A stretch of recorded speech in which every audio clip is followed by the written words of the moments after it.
Alright, so I am conducting just a routine cleaning of the industrial single needle machine, and I just want to show what I do when I'm doing this cleaning.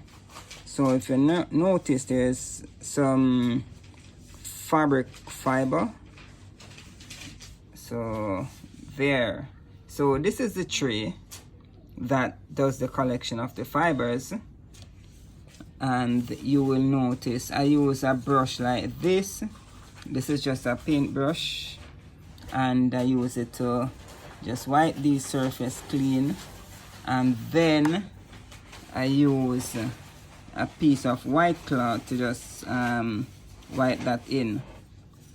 So I'll continue these points, and after I finish cleaning, I need to take out the bobbin right here. I need to test the machine because after cleaning, some debris might get caught in this area and then get sewn into the fabric when I start the sewing. So you need to test on a piece of scrap.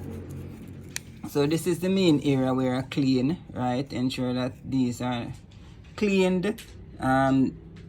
Check the oil look okay.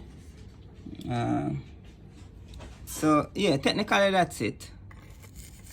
All right, thank you.